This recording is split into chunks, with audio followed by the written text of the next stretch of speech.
No podían estar aquí cantando, pero luego verán el vídeo.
Es un villancico muy largo, que no es de Pau Casals, es música tradicional que arranca desde a saber de dónde viene.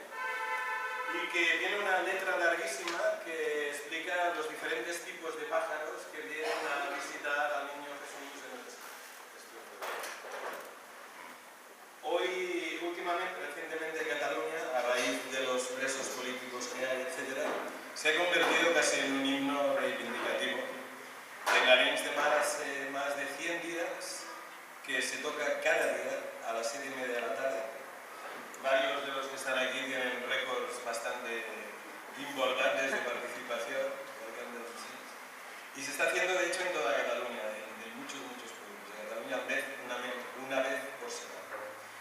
Y para vosotros, y termino.